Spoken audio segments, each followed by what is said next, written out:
poco sobre todo esto. El secreto de ellos fue, dice que estaban unánimes juntos, un solo sentir, un solo propósito, una unidad completa, sin disensiones, ni divisiones, ni rencillas, ni celos.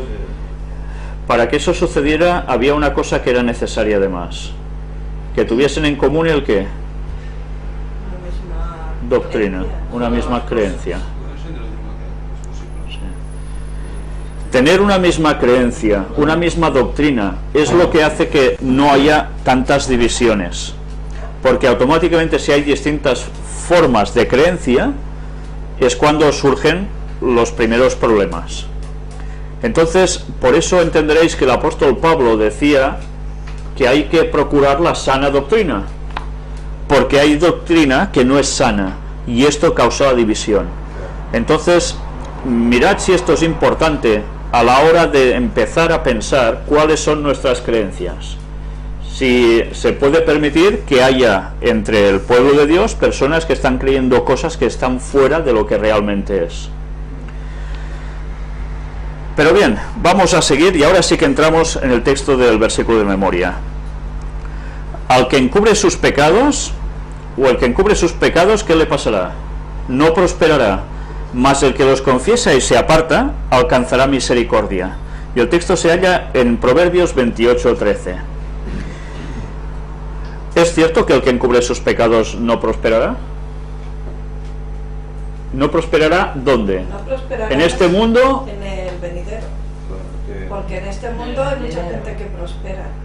Aquí siempre está hablando del futuro, ¿no? De la tierra nueva, de la eternidad, claro. De la vida eterna. De la vida eterna, es eso. Mas el que los confiesa y se aparta alcanzará misericordia. ¿Misericordia de quién? De los hombres. De Dios. Tendríamos que analizar el significado de la palabra misericordia. Pues hola.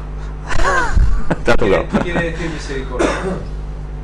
¿Alguien ha buscado el significado de misericordia? Quiero y no sacrifico.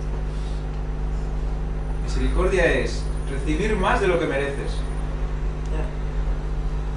Solo con esa definición, recibir más de lo que mereces.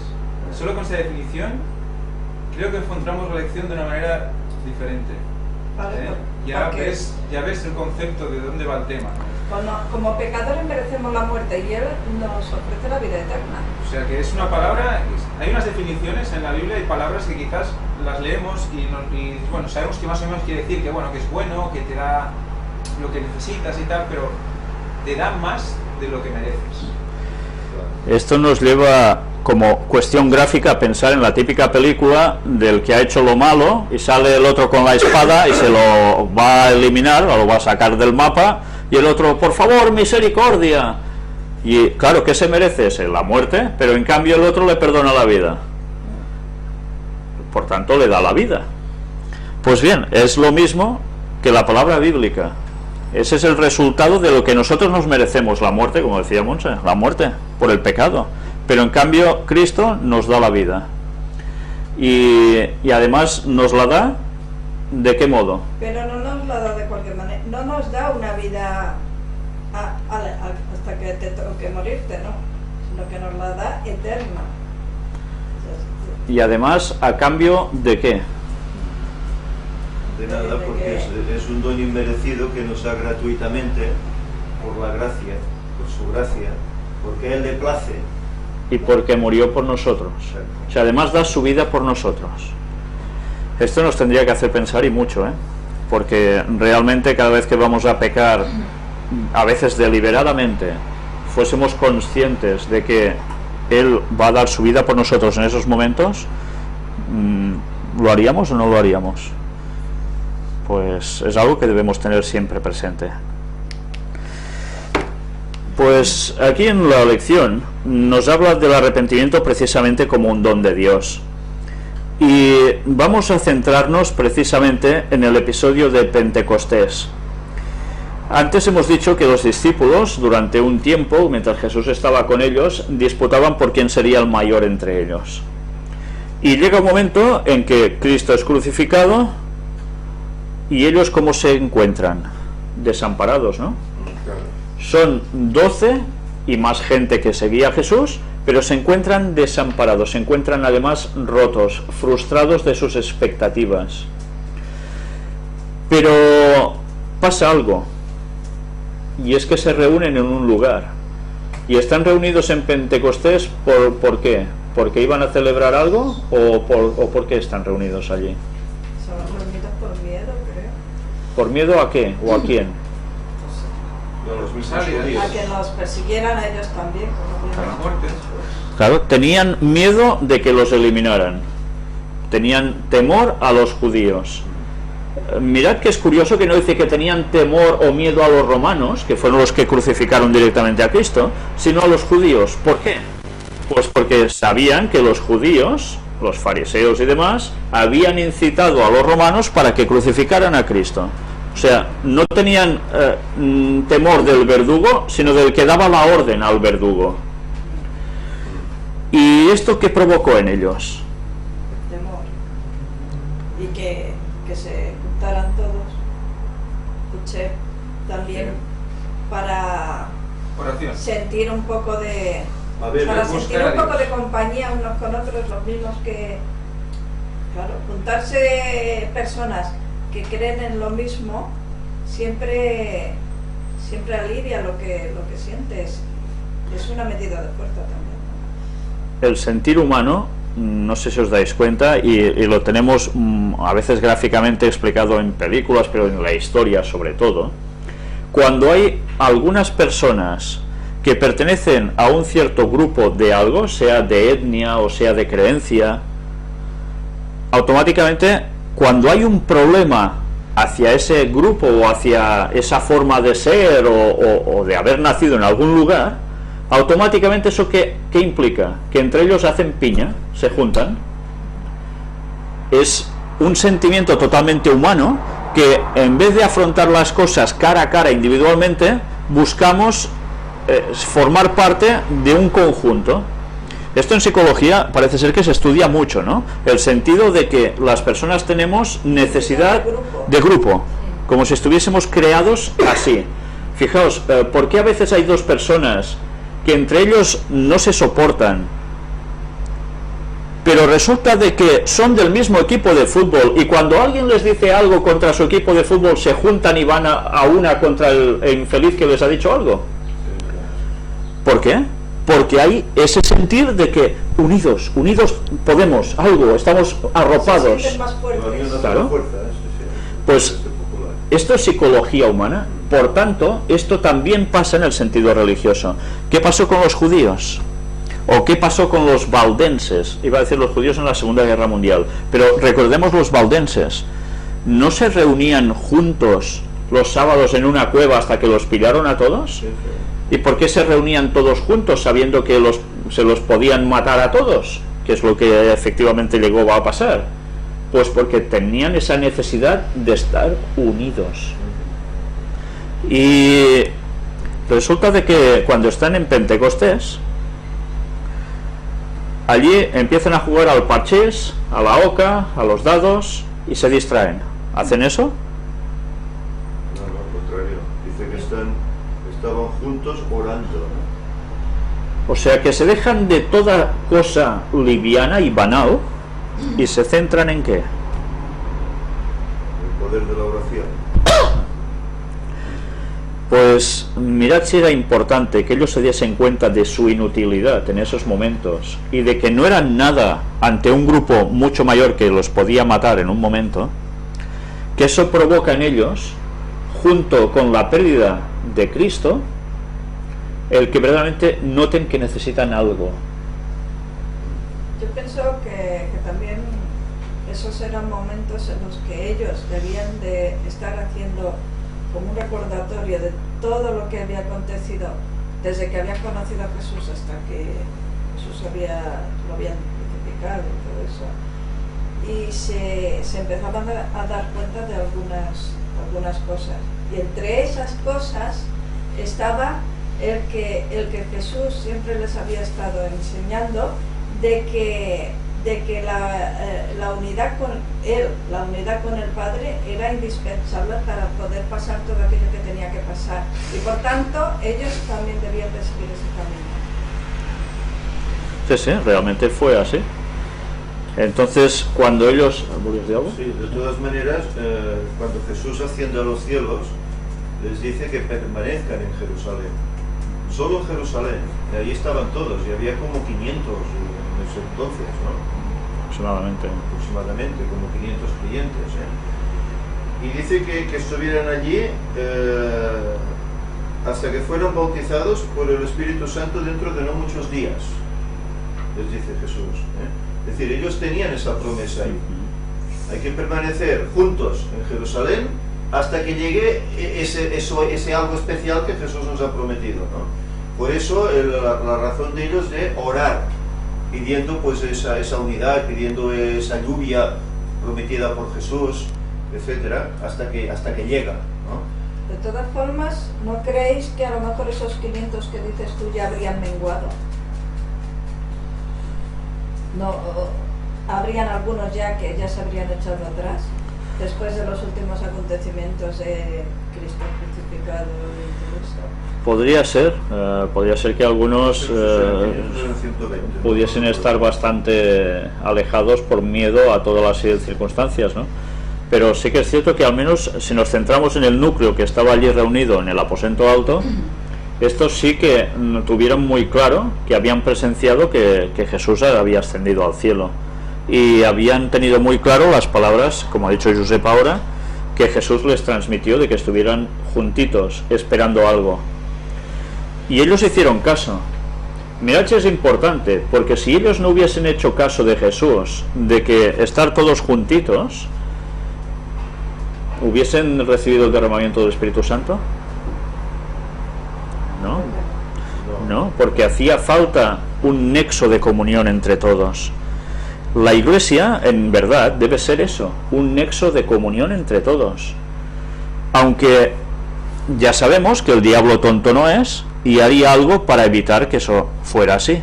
Y fue cuando empezó a poner infiltrados dentro del cristianismo, de los primeros cristianos.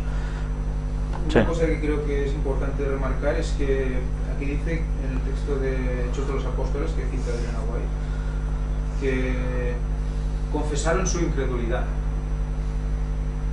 O sea, a veces tenemos la sensación de que los apóstoles están como iluminados, pero confesaron su incredulidad para recibir el Espíritu Santo, que parece una contradicción, ¿no? Pero hasta ahí, hasta eso, y confesar. A veces que tenemos como vergüenza ante Dios, o como tenemos como miedo ante Dios de confesar todo, aunque sea contrario a Él, porque todo pecado es contrario a Él, y decidimos nosotros lo que le hace daño y lo que no, cuando tiene que ser Él el que, bueno, si Cristo murió por nosotros ya está, ¿no? Pero la confesión de la incredulidad.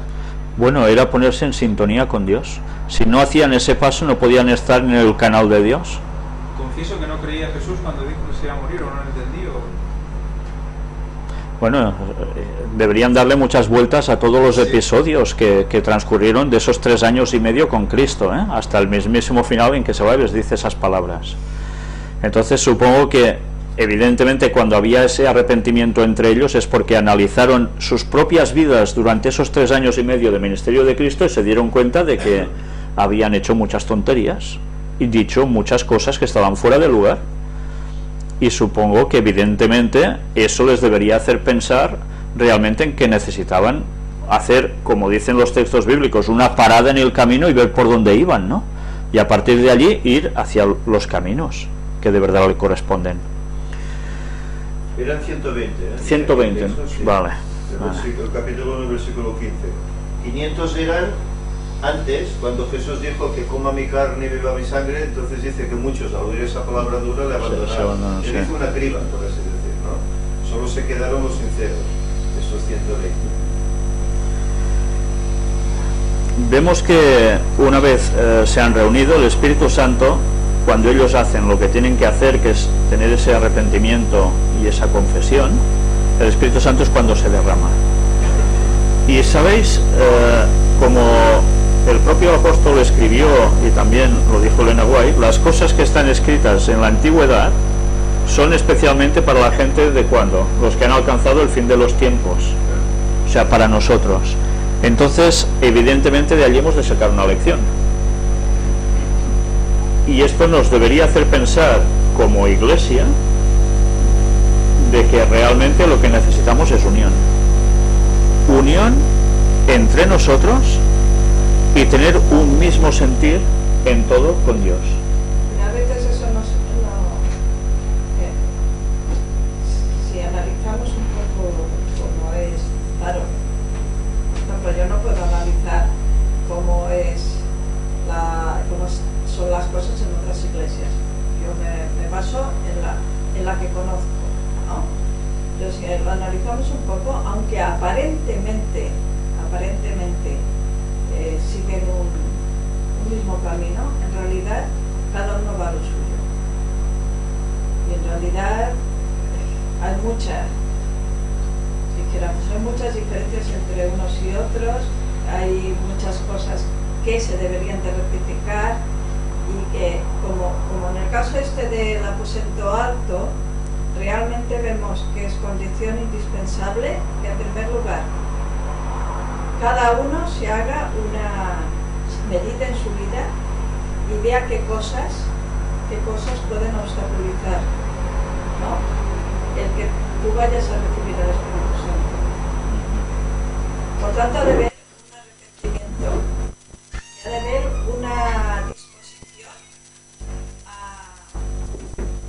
a transformar todo aquello o a quitar todo aquello de tu vida que sea un lastre.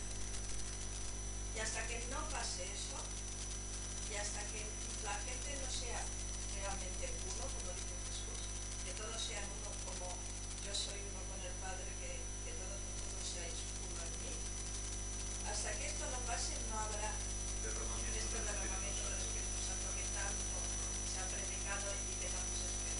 Al igual como lo fue en la lluvia temprana que fue esa, será en la lluvia tardía, hasta que no haya una unidad de los creyentes, todos al unísono, predicando el mismo evangelio, hasta que esto no llegue, no vendrá el Espíritu Santo. Y hace falta mucha tarea, porque como decimos, los hermanos en la iglesia no están unidos. Pero yo también creo que aquí hay una pregunta abajo del mismo domingo que dice: ¿por qué es tan difícil reconocer nuestros pecados y arrepentirnos de ellos? ¿Por qué es tan fácil permitir que Dios tome el verdadero arrepentimiento? Creo que el concepto de pecado de entonces y el concepto de pecado de ahora, o sea, el concepto de pecado de ahora se ha transformado la manera de pecado, o sea, la cara del pecado. La base es el mismo, el fondo es el mismo, pero la sutileza con la que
pecados modernos. Sí. O sea, el fondo es el mismo, pero la forma varía. Pero te lleva a lo mismo. Hoy es más sutil, el pecado de hoy es más grave, es más fuerte, Antes más era, engañoso. antes era mi Dios contra tu Dios, ¿no? Tú tienes muchos dioses, yo tengo uno, ¿no? Casi siempre era el mismo problema. Sí, Pero es que ahora es, yo tengo un Dios, tú no tienes, y el otro pues no reconoce ningún poder superior, o sí lo reconoce pero no lo dice, o simplemente está o dice inmerso todos, en... o dice todos son el mismo Dios. Bien, ¿vale? El tuyo es igual que el mío, son parte de... Bueno, eso es... Pero que yo creo que esto, que el arrepentimiento es hoy en día basado mucho en reconocer el verdadero pecado, por sutil que sea. Yeah. Por eso tenemos que estar muy No atentos. puede haber arrepentimiento si no conoces. Claro, claro. Velad y orad, ostras, es en toda época. Y si está dirigido para el último tiempo, ¿qué nos toca hacer? Yo creo que es lo que estamos haciendo. Yo creo que el trabajo que se está haciendo aquí con el tema de las conferencias del gran engaño es identificar el pecado en todas sus formas del siglo XXI, del cual estamos hoy. Hoy es más problemático el pecado que antes, porque hoy aquello que decíamos en las avenidas del alma, tenemos muchos lugares que somos atacados, la televisión, las revistas, el cine. Eso 2000 años atrás no existía. La gente era tentada por el lugar que estaban, por la gente que tenían a su lado, podían ser tentados por eso, pero no por la televisión ni el Hasta cine. las ni- noticias, porque Claro, se es que se todo lo que nos vemos, difunden. hoy es más grave el pecado, es más sutil, nos puede llegar por cualquier avenida que no Antes esperamos. todo era más simple. Claro. La gente tenía su vida centrada en un lugar, difícilmente iba de un lugar para otro, Y hoy que la ya se gente, hacía, ¿ves? pero no era lo Como habitual. decía Daniel, se moverán rápidamente de aquí para allá, ¿no? Y- Se nos difunden imágenes que bueno, que los antiguos jamás hubieran visto. Sí, sí. ¿no? Sí, sí, sí. Y esas imágenes también pueden traspasar nuestro... Claro. Sí, sí, sí, Claro. sobre todo a nivel, yo qué sé, erótico, por ejemplo, esas Sí, sí. imágenes. Mira, ahora mismo Sobre todo que este sí, que aspecto. si esta macro fiesta que van a hacer en Barcelona sobre los gays, que bueno, que cada uno que sea lo que quiera ser, pero es que le están dando una publicidad tal continuamente que ya Porque eso es un acto de reconocimiento ante Sí. el mundo. O sea, ante el mundo, si eso lo haces público, eres mejor que tu vecino. Es mejor ese país, esa ciudad, es mejor que la de su vecino. que a lo porque bueno haces- dicen malo y a lo malo bueno, y al final ya hemos acabado así. Y ahí pasamos a la siguiente página.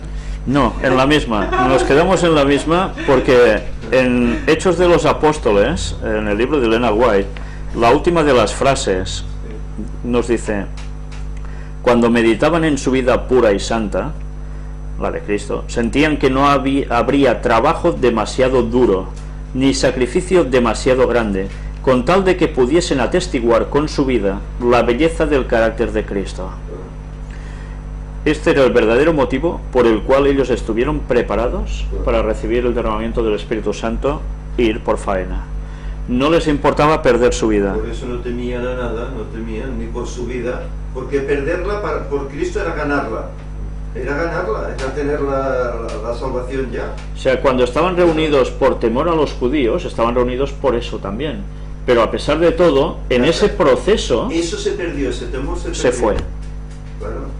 Porque, Luego vemos cuando claro, reciben el Espíritu Santo cómo salen a las calles a predicar con ahínco, vosotros que le crucificasteis, incluso amenazantes, sin temor alguno. Se perdió todo aquel miedo. decían las cosas claras. El vocábulo no era, ay, me lo puedo coger por aquí o por allá. No, no, el mensaje era directo. El poder del Pensar, autor. recordar aquel versículo que dice que el que teme, ¿por qué teme?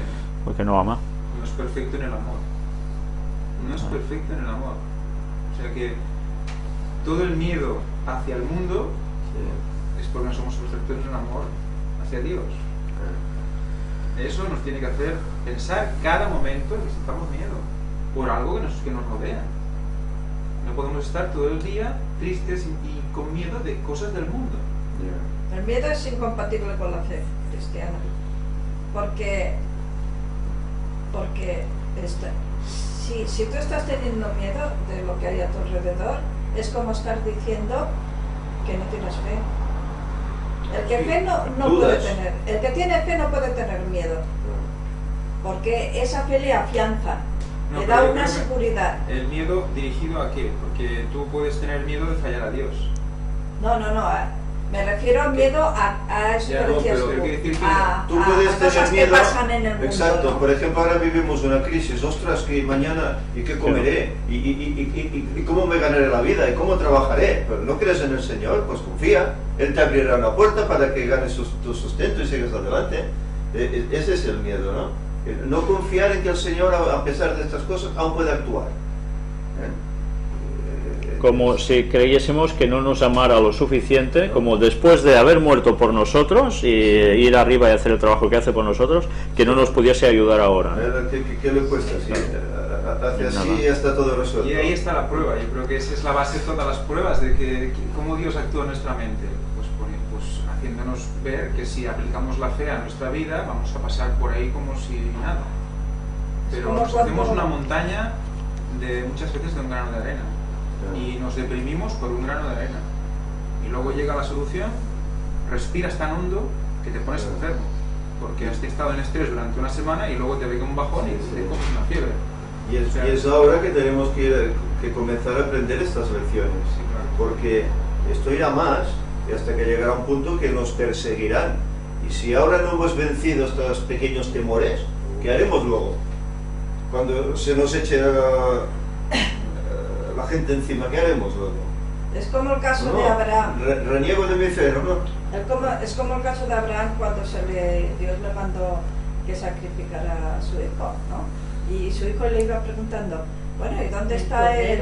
Él dice, tranquilo hijo, Dios proveerá, Dios proveerá. Él tenía la seguridad que de alguna manera Dios iba a solucionar aquello. De alguna manera, y en ese aspecto estaba tranquilo él.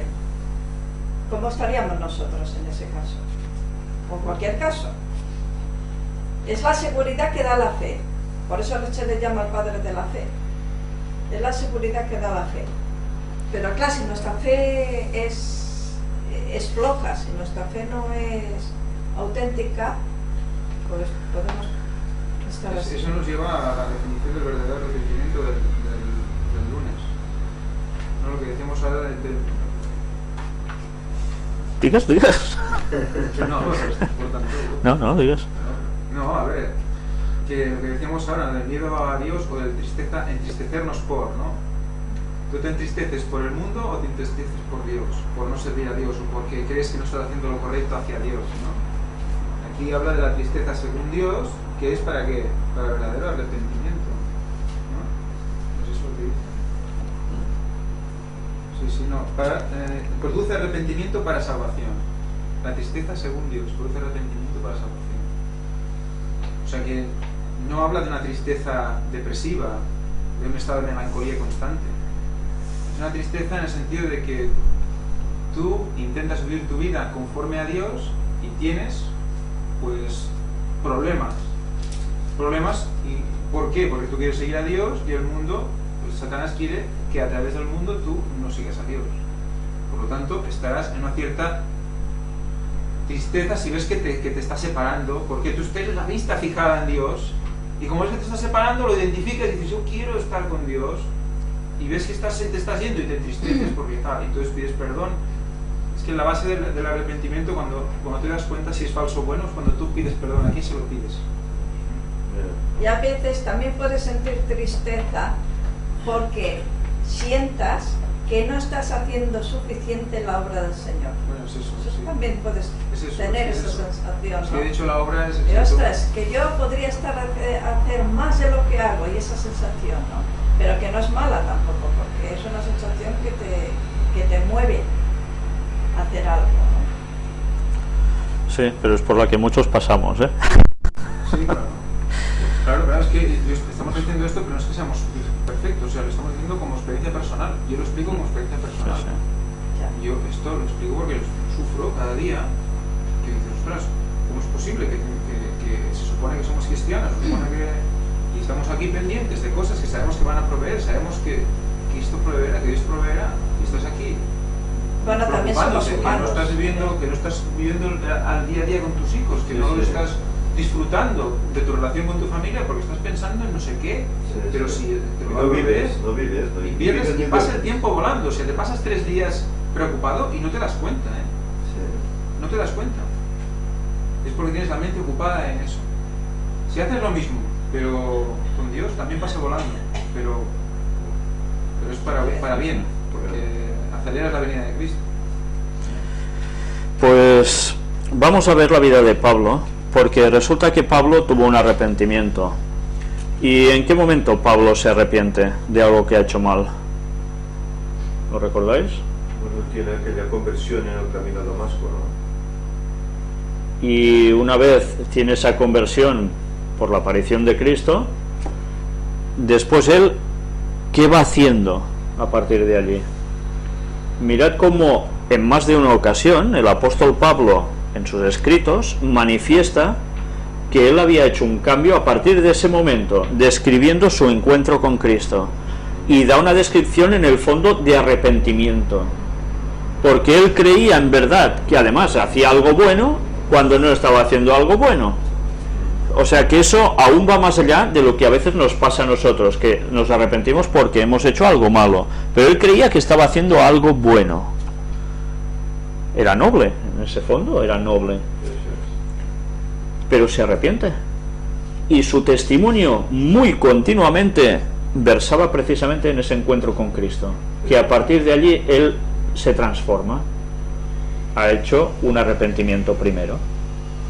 Si el apóstol Pablo hubiese seguido R que R, diciendo, no, a mí esto es lo que me han enseñado los míos, y es por tradición de tantos años atrás, yo ahora no voy a cambiar. Mirad cómo aquí también se puede sacar una lección, ¿no? ¿Cuántas personas en este mundo que hacen cosas que además saben que no están bien, no como el apóstol Pablo, sino que hacen cosas que no están bien, y cuando llega el momento de que se les enfrenta con la verdad, y se tienen que dar cuenta que deben cambiar, se cierran por banda y no quieren? Por eso muchos son los llamados y pocos los escogidos, porque la mayor parte de personas no quieren cambiar. Aunque estén mal en familia, estén mal en trabajo, estén mal en relaciones con quien sea, estén mal de cualquier modo, no quieren cambiar, ya les va bien el tipo de vida que llevan. Yo soy como soy, ¿no? Y ya Por está. eso Yo soy como soy y es tan importante te aguantas, ¿no? que la persona sea sincera. Esto no es... Como por Es ejemplo, la Pablo, base. que Pablo hacía las cosas porque realmente creía que era lo que tenía que hacer, ¿no? Pero cuando se le presentó que estaba equivocado, pues lo aceptó, y debía de ser difícil para él aceptar aquello, porque llevaba toda una vida así, pero lo aceptó, ¿no? Y ahí entra en juego la sinceridad, ¿no? Si una persona es sincera, lo aceptará. Si no es sincera, lo que tú dices, se cerrará en banda y seguirá su camino y hará como que no ha oído nada. Por eso Dios solo puede trabajar con los sinceros. No importa si son cultos o si son analfabetos, si son altos o bajos, morenos o verdes, por decir algo, es igual, solo con personas sinceras. Hayan hecho lo que hayan hecho. Sí, sí. Si no, mirad como David, que se registra en la Biblia, o Salomón, que hacen grandes barbaridades, a pesar de todo son sinceros y Dios puede trabajar con ellos hasta volverlos al camino. Y son hombres de Dios que profetizan además. Bueno, pues esto es una gran lección. Y ahora cojamos también la parte, hemos hablado de la gente de fuera cuando recibe un mensaje así y tiene que decidir cambiar o no. Pero hablemos de la gente de dentro del pueblo de Dios o del pretendido pueblo de Dios. Llega un momento en que conocen que hay una verdad, un mensaje distintivo final que hay que dar al mundo. ¿Cómo reacciona la mayor parte de esta gente? ¿Son sinceros realmente? ¿O también hacen el mismo proceder de conformarse con la vida que llevan, de ir haciendo, ir pasando sábados y no hacer y tomar la postura que hay que hacer para que el Evangelio llegue a todo el mundo y puedan ser salvos? Es que yo pienso que las personas, porque hay personas que nos hemos encontrado, cada cual tiene su forma de justificarse, y para mí todas son válidas de la misma manera, porque, por ejemplo, podemos encontrar una persona que diga, no, si yo esto lo veo que es así, pero claro, es que yo, no, claro, a mí me están pagando. Estas personas, por ejemplo, ¿no?, me están pagando y por tanto, claro, yo no puedo, o sea, yo en mi interior, individualmente, yo pienso así, pero exteriormente no lo puedo exteriorizar yo esto. Estas personas tampoco son sinceras. No son sinceras, porque se están autojustificando. Están autojustificando una cosa que me estás diciendo que tú eso crees que es así, pero que lo vas a sacrificar por otras cosas. Sea la cosa que sea, es igual. Para Dios es igual, sea Aún la es cosa peor. que sea. El caso es que lo Claro. sacrificas. Sí. Sacrificas la verdad por otras cosas. Me es peor, Pedro habla de eso, que si tú has conocido y has sido, incluso has sido beneficiado por ese conocimiento y has disfrutado del estado de gracia que es conocer la verdad y luego la niegas, la tiras a la basura, es peor el castigo, es peor el fin de esa persona en el último tiempo. Y luego además pasa que el teórico cristiano, cuando conoce este tipo de mensaje, para aceptarlo es una cosa, pero para no aceptarlo puede tener muchas teclas donde excusarse.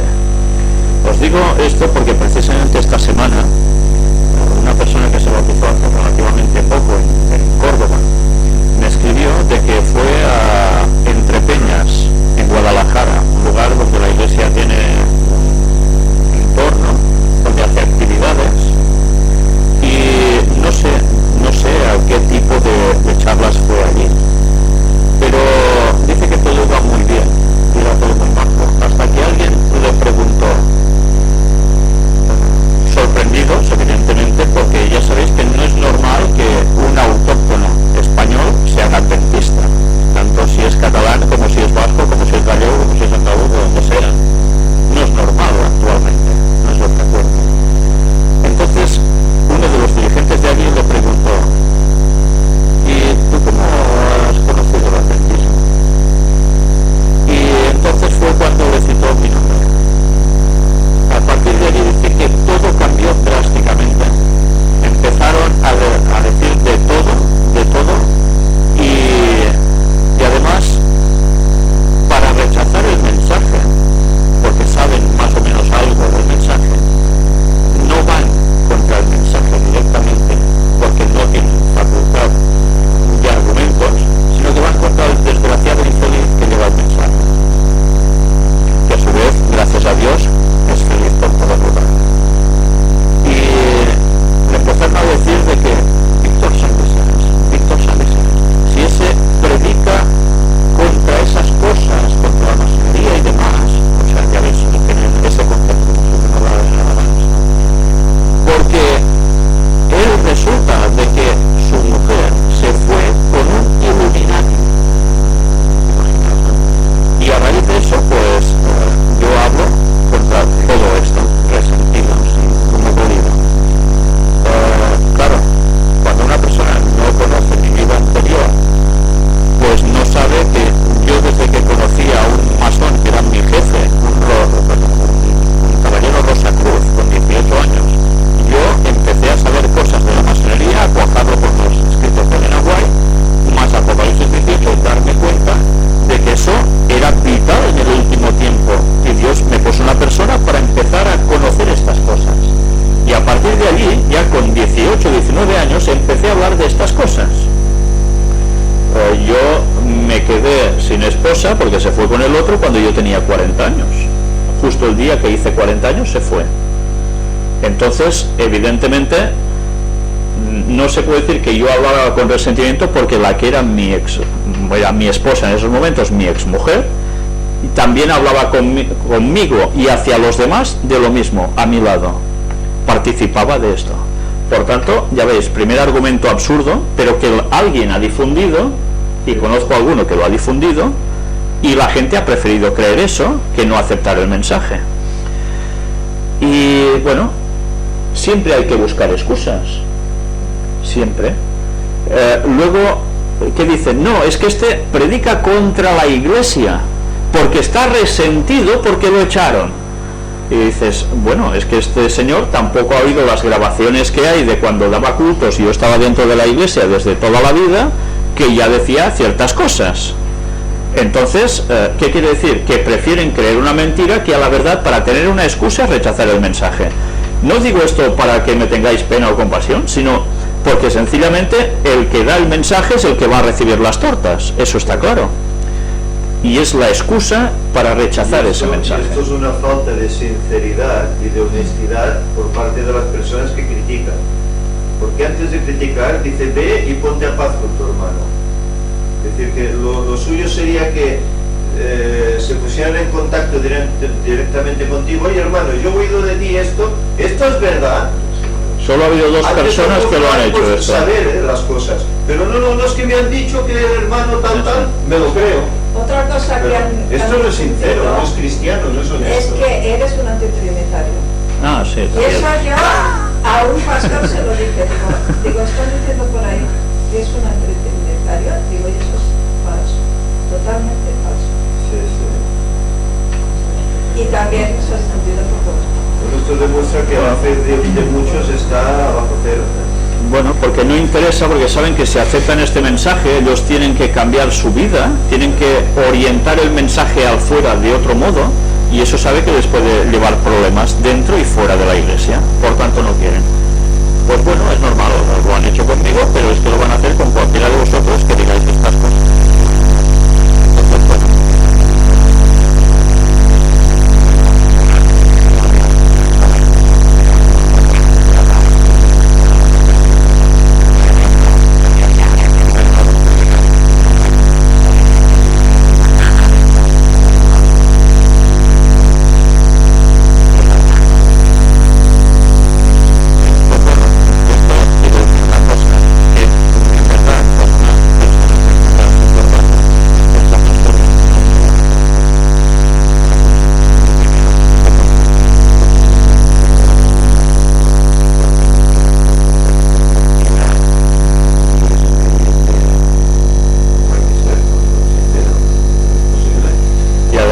Dejando de lado el consejo del apóstol Pablo de examinarlo todo y retener lo bueno.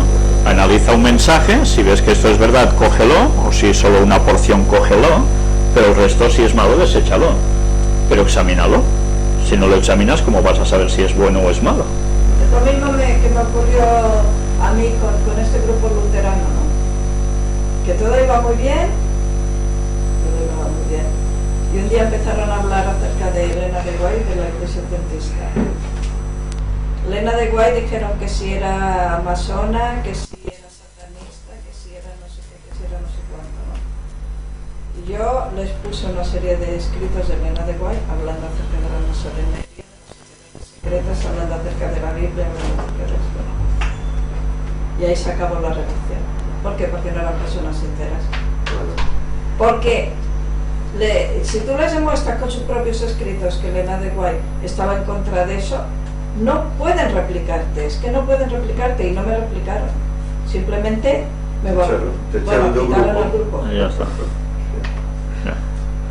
sea, ahí ves la sinceridad de las personas. El problema es que en la iglesia la gente está demasiado institucionalizada, ¿cómo se dice? Institucionalizada. Eso es. Demasiado. Y no cogemos la Biblia a ver qué dice la Biblia, qué dice el Espíritu de Profecía, no. ¿Qué dice el manual? ¿Qué dice la iglesia? Es ahí donde nos equivocamos. ¿Y qué dicen en las publicaciones? Es como un libro de catequesis, entonces. Tenemos una tradición, la ponemos la tradición, primero la tradición. Y la aprendemos, estamos haciendo igual que la Iglesia Católica. Es decir, lo que ha hecho la Iglesia Católica hasta hoy, ahora lo estamos haciendo también nosotros inconscientemente. Ese es el problema. Ponemos la tradición antes que la Biblia o el Espíritu de Profecía. Pues bien, vamos a seguir avanzando, porque lo que nos estamos dando cuenta es que para que haya un verdadero arrepentimiento tiene que haber una verdadera sinceridad en la persona. Eso es clave. A partir de allí se pueden desarrollar todos los otros pasos de confesión, cambio, lo que haga falta, y recibir el Espíritu Santo. Pero el punto número 1, ser sincero. Esa es la base de todo. Verdadero arrepentimiento y confesión nos habla la parte del martes y nos habla de una serie de textos bíblicos que me gustaría que, si tenéis Biblia, los leyeseis. Josep, ¿puedes buscar Levítico 5:5? Paco, busca Primera de Juan 1:9. Toni, Isaías 1:16 al 18 y Marisa, Hechos 26 del 19 al 20. Bueno, no sé si os habéis notado, o lo habéis notado, que cuando curiosamente los catalanes referimos a gente que busque textos, ¡pam!, nos sale en catalán, el texto, es curioso, cosas más raras. Bueno, supongo que le debe pasar a todo el mundo en su venta. No sé, supongo. Hechos 26 y 19 y 20. Vamos a empezar con Levítico 5:5. Dice, cuando pecare en alguna de estas cosas, confesará aquello en que pecó.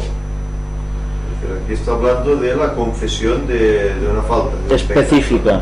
Específica, exacto. Esto es interesante, porque muchas veces oramos, ¿no? Y perdona nuestros pecados, amén. Perdona nuestros pecados, amén. Resulta de que hay alguno que es un pecado que tú puedes ser muy consciente de que allí lo has pifiado bien. Entonces, sobre ese debemos pedir perdón en concreto, porque además si tenemos conciencia, ese pecado nos estará aquí, bla, bla, bla, bla, hasta que no te pones en sintonía, eso no va a parar. O al menos que ya digas, es que no quiero saber nada afuera, ¿no? Y rechazamos al Espíritu Santo. Porque además también puede ser algún pecado que tú has hecho daño a una persona específica con ese pecado. Y también entonces es conveniente que tú pidas perdón a esa persona también, antes de pedir perdón a Dios. Claro. Como en la Santa Cena, ¿no? Hay que ir primero a la persona y después a Dios. Bueno, para Pues que bien. sea realmente un arrepentimiento Sí, sí. sincero, sí. Primero de Juan 1:9. Si confesamos nuestros pecados, Dios es fiel y justo para perdonar nuestros pecados y limpiarnos de todo mal. Mirad cómo esto es algo que a veces no siempre tenemos presente. Nosotros somos los últimos en perdonarnos a nosotros mismos. ¿Puedes volver a leer el texto? Y a veces no nos perdonamos.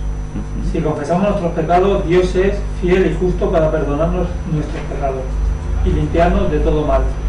¿Cuántas veces la hemos pifiado, pedimos perdón a Dios y aún que no te puede perdonar, no te puede perdonar? Si lo has hecho tonto, lo has hecho, ¿cómo te va a perdonar?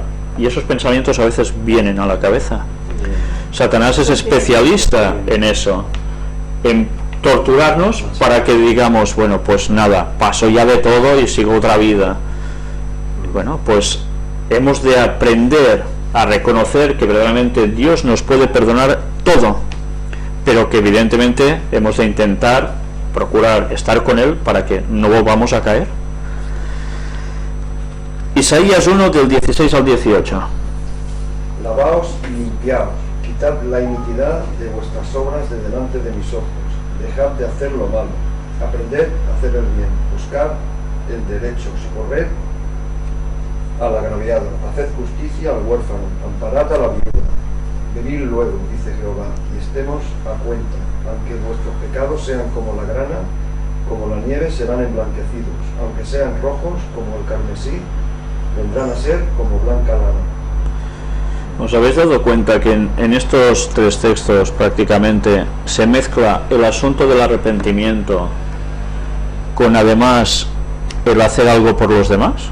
Lograr hacia los demás, sí, sí. Es que o sea, ¿tú cómo demuestras que amas si no es ayudando a los desamparados? ¿Cómo se demuestra ese amor? ¿Solo porque lo dices? Con el amor acción. te tiene que mover a una acción. Claro, ahí está. Entonces mirad, sí es importante de que el cristiano tiene que estar en sintonía con Dios en asunto de confesión, pero tiene que a su vez hacer algo por los demás. No se puede quedar quieto. Si no, en verdad es un cristiano muerto. Hechos 26, 19 y 20. Pablo obedece a la visión, por lo cual, oh rey de Agripa, no fui rebelde a la visión celestial, sino que anuncié primeramente a los que están en Damasco y Jerusalén y por toda la tierra de Judea y a los gentiles que se arrepintiesen y se convirtiesen a Dios, haciendo obras dignas de arrepentimiento. ¿Y esto quién lo dice? El apóstol Pablo, ¿no?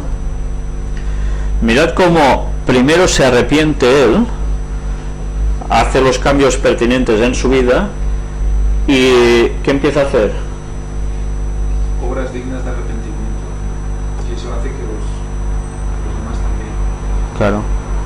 Convencer a los otros de que tienen que cambiar también. Él ha hecho un cambio y lo denota hacia los demás y lo va diciendo: yo he cambiado, yo he cambiado. Pero además, solo lo dice, no se queda solo en decirlo. ahí está, lo demuestra. Pero mirad cómo incluso hasta él, que era, bueno, un líder de líderes del cristianismo, la gente tiene dudas sobre él, los propios cristianos. ¿Y qué tenía que hacer continuamente él? Recordar su encuentro con Jesús y decir que él había cambiado. Porque aún le tenían miedo, había arrastrado a las mujeres por los cabellos, ¿no? Para llevarlas a que lo sacrificaran. O sea, realmente, evidentemente una persona, si tú sabes que has tenido al lado un, digamos, homicida así, qué miedo de que resulta de que haga ver que se ha transformado y luego nos delate aquí y no quedemos ni uno. Entonces, claro, por eso él tenía tanta necesidad de continuamente decir lo mismo. Y estaba muy impresionado, que tenía que estar siempre rozando la perfección, porque cualquier síntoma, cualquier muestra de que no, cualquier error en su comportamiento que denotara que no ha cambiado del todo como humano, podría haberlo tenido. Seguro que pues podía hacer que la gente se girara a la mínima. O sea, eso nos tiene que hacer pensar a nosotros también. Eso me recuerda... Que son los pequeños detalles, las pequeñas cositas, que si tú esa cosita la haces, el otro la va a ver y va a decir, pero esa pequeña cosita que dijo que no hacía, resulta que la hace. Entonces, ¿a mí qué me vienes a decir? Me vienes a explicar. Eso me recuerda al caso de Carlos, este chico que vino, ¿no? Que bueno, que estaba metido en cosas y luego a raíz de conocer el Evangelio me dejó, ¿no? Pues cuando fui allá a la iglesia, me acuerdo que alguien dijo, dice, bueno, esperemos que realmente sea así, que lo haya dejado. O sea, había una cierta duda, ¿no?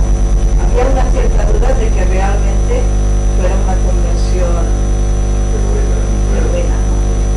Y esto es lo que puede pasar. A Pablo le pasó y le puede pasar a nosotros. Sobre todo cuando se bautizó, pero bueno, ahora no nos dejes mal, ¿eh? Es decir, no vuelvas a tus andares, ¿no? Sí, sí.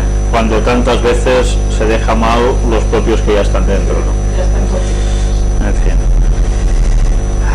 Y ahora entramos en la parte... Es triste. En la parte del miércoles llegamos a un punto en el cual vemos gente que se ha arrepentido. Porque la palabra es...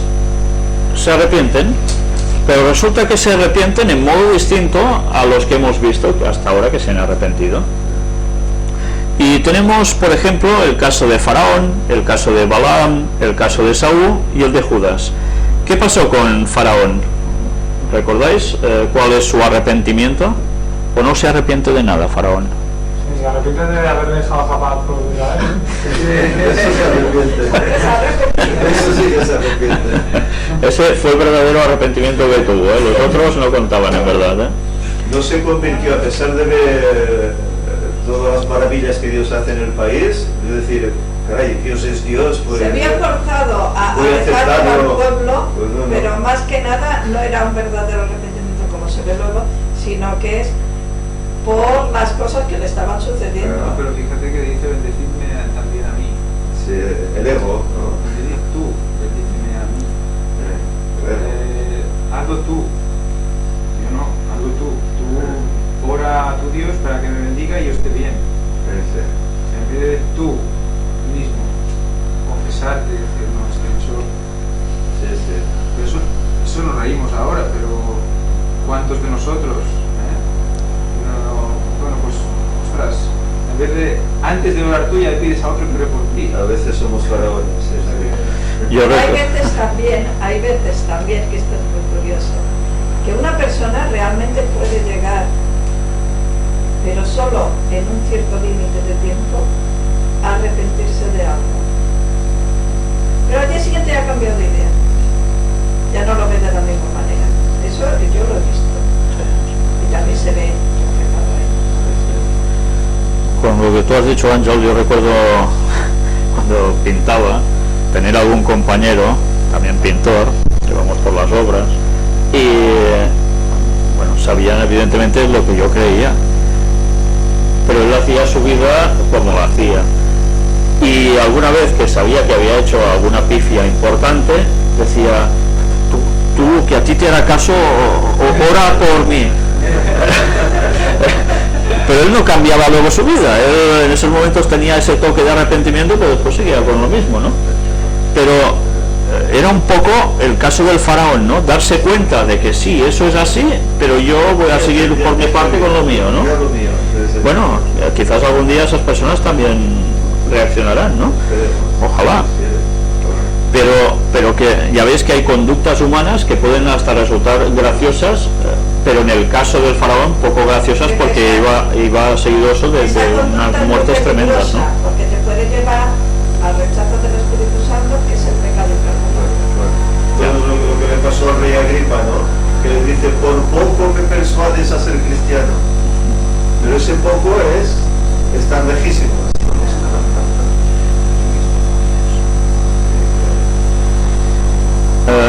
Bien, vamos a analizar otro caso. Balaam. ¿Quién era Balaam? ¿Lo recordáis? Era un profeta, ¿no? Era un profeta, ¿eh? O sea, no como Faraón, que era de un pueblo pagano. ¿Y cómo Dios puede utilizar a una persona así?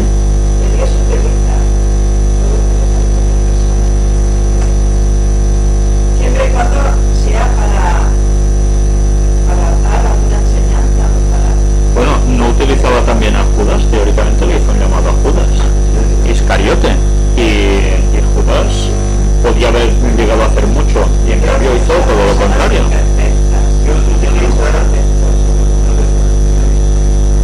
Dios utiliza porque busca que la persona pues cambie, Quererla matar. se arrepienta. Ajá.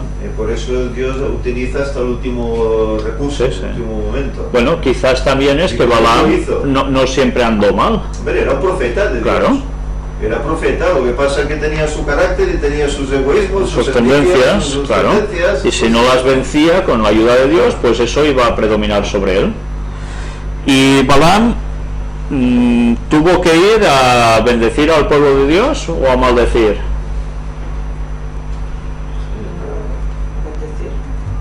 ¿A qué fue Balaam? El propósito, el llamado, la invitación que le dio el rey era: ven a maldecirme el pueblo.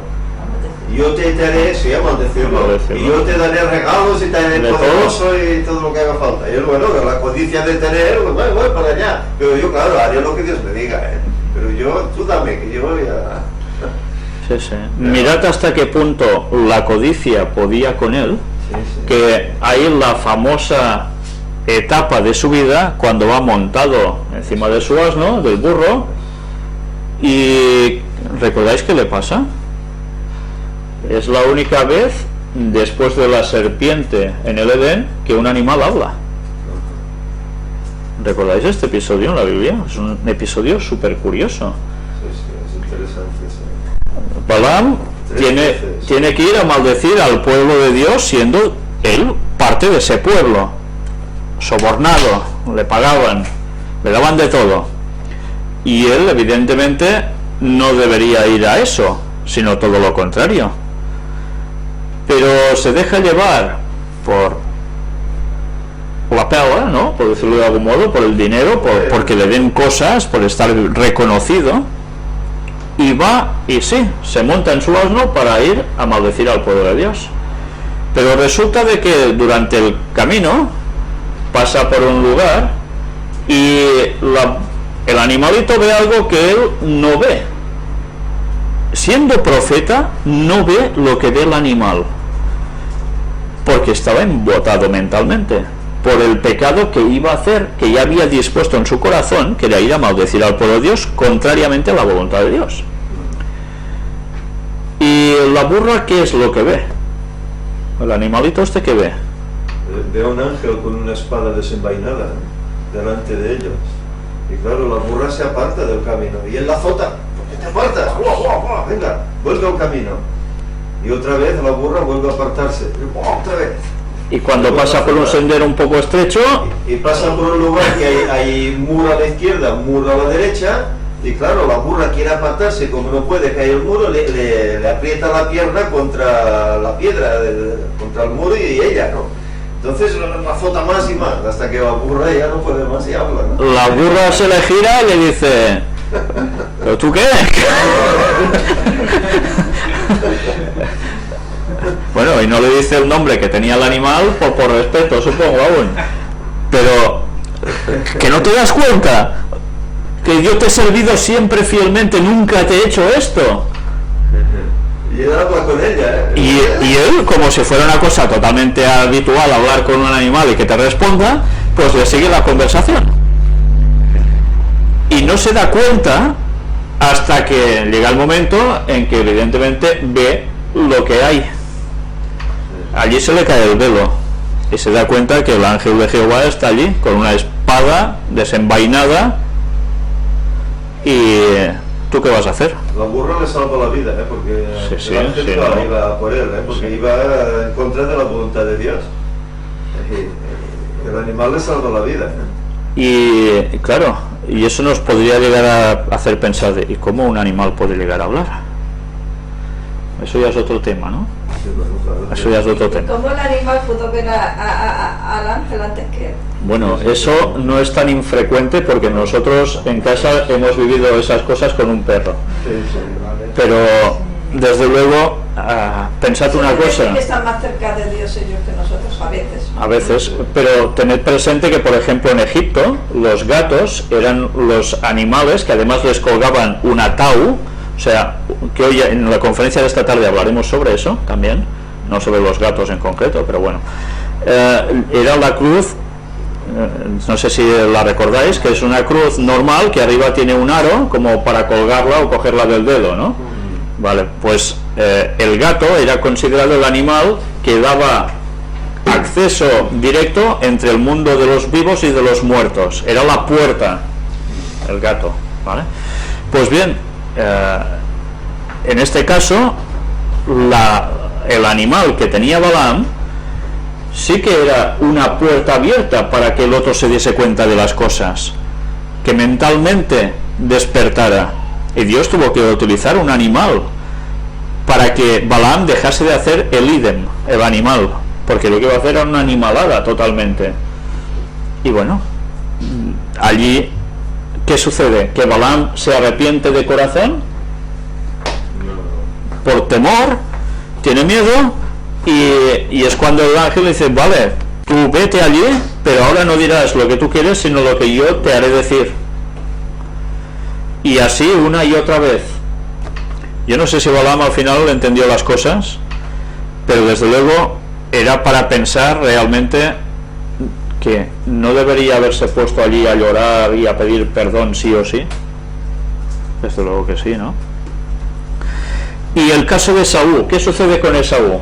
Ya sabéis que Esaú era un cazador nato y tenía un hermano que se llamaba Jacob. Y Jacob era ese hermano del cual después salen el pueblo judío también, ¿no? De su linaje, sí, las 12 tribus de Jacob, que es Israel después. Y su hermano, Jacob, precisamente ya tenía el nombre de Jacob, que quería decir que usurpador, porque resulta que van a nacer y cuando nacen hay uno que sale y otro que le tiene cogido del tobillo y que no salgas, que primero debe salir yo. Dices, ¿cómo puede ser? Aún no han nacido oficialmente porque no han salido de la madre, pero ya tienen un carácter y una forma de proceder que hace pensar mucho, ¿no? De hasta qué punto entonces ya todo se desarrolla en el vientre de la madre. Pero ese usurpador van creciendo juntos, pues claro, son gemelos, ¿no? O mellizos. Mellizos porque no se parecen en nada, en verdad. Y cuando llega un cierto momento, todos sabemos la importancia de la primogenitura en ese entonces. El primogénito, el primer nacido, es el que se llevaba las grandes posesiones del padre, así la tierra no se dividía y siempre se mantenía, un poco como pasaba aquí en Cataluña, ¿no? Es el mismo proceso judío, de funcionar, el heredero, ¿no? Los otros se llevaban un rosco, pobrecitos. Pero bueno, eso tenía una lógica y era para que las propiedades siempre permaneciesen con el nombre de la familia. Pero resulta de que Esaú, que es el primogénito, con Dios su sintonía parece ser que no estaba muy fina, ¿no? Iba mucho a la suya. Y Jacob y Esaú tenían caracteres muy distintos, aunque uno era un poco así puñetero, usurpador, pero en el fondo él buscaba a Dios, mientras que Esaú iba más a la suya. Y llega un punto en el que Esaú se ha ido y vuelve con un hambre feroz. Imaginaos un hombre de campo con un hambre que debería ser colosal. Y cazador, sí, sí. Y allí un guiso. Sí. Cazador que no cazó nada. Y ve que Jacob tiene allí hecho un plato de lentejas, Guiso que habrá gente que dirá, bueno, lentejas, bueno, qué tontería. Bueno, a mí me encantan las lentejas, igual te digo. Y cuando hay hambre pasan súper bien. Y cuando Esaú ve eso, le dices, dame de tus lentejas. Y el otro aprovecha. Mirad una cosa, las lentejas, en un texto bíblico dice que son lentejas, en otra parte dice que era un guiso rojo. ¿Y Esaú qué significa? Luego Esaú es cambiado su nombre, modificado por Edom, que pasan a ser una de las partes de la actual Jordania, de los edomitas. Y Edom significa rojo. Mirad de dónde le viene el nombre, en verdad, del plato de lentejas. Cómo marcó la historia y la genealogía, es un plato de lentejas. Pelirrojo, ¿no? El hombre. Y era pelirrojo. Sí, sí. Esaú era pelirrojo. Sí, sí. O sea, Quería decir eso. se le junta. Velludo, ¿no? Muy velludo. Velludo y pelirrojo, sí. Pero yo era pelirrojo. Era pelirrojo. Sí, Era sí. pelirrojo. Y llega el momento en que cuando le dice, pues dame tus lentejas, el otro le dice, va, sí, toma, come todas las lentejas. No. Jacob, que era el puñetero, Negociador también, ¿no? ¿qué hace? Le dice, sí, sí, ¿quieres lentejas? Tómalas, pero ¿es que tú tienes una primogenitura por ahí? Yo la quiero. Yo nací segundo y no me toca nada, tú, yo quiero eso. Y el otro dice, y a mí la primogenitura, ¿qué me importa? Yo lo que quiero ahora es comer. O sea, que, ¿sabéis? La primogenitura no era solo el tener una herencia, sino que quería decir una bendición por parte del padre que provenía de Dios espiritual, y más con su padre que era un profeta. Entonces, Cabeza Sacrifica. Serías cabeza de la Claro. familia. Sacrifica lo eterno por lo sí. temporal. de él tenía que venir el Mesías. O sea, es que mirad, lo que despreció Esaú era que de él pudiese llegar a surgir el Cristo. O sea, que va mucho más allá de unas posesiones. Y bueno, ya sabéis luego todo el engaño que hay, toda la trama, como después terminan muy mal, y después se tienen que volver a reencontrar con Betel, el famoso Betel del cual hemos hablado en las conferencias, esa escalera que une el cielo con la tierra, etcétera, ¿no?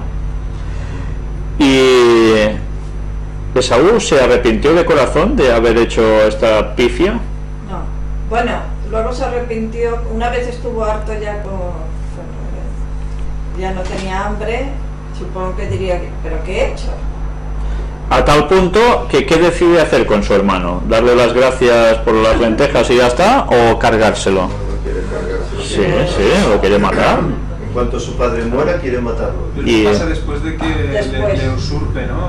Porque que le dé la bendición al padre. Claro, sí. porque la cosa se va complicando cada vez más. Y luego la madre pone su baza también Sí, sí. para meterlo delante de cuando el padre le dice hazme un Guisado. de cazarla mejor Ah. y me lo presentas, y el otro pues incluso pone brazos, pelos de cabra era en el brazo, Sí, sí.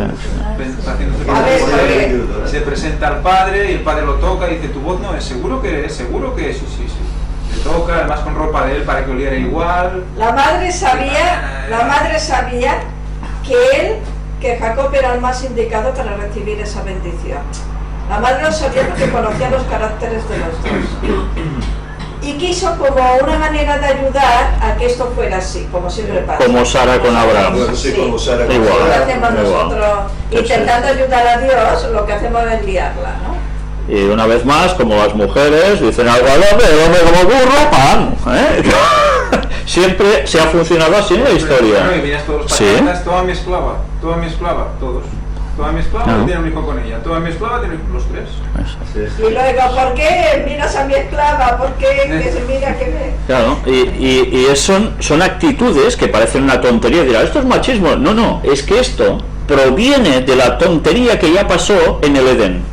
Y a partir de allí ha quedado condicionado la mente de la mujer y la mente del hombre. Sí, sí. La mujer va a ser más manipuladora y el hombre más calzonazos. Por una mujer hará lo que sea.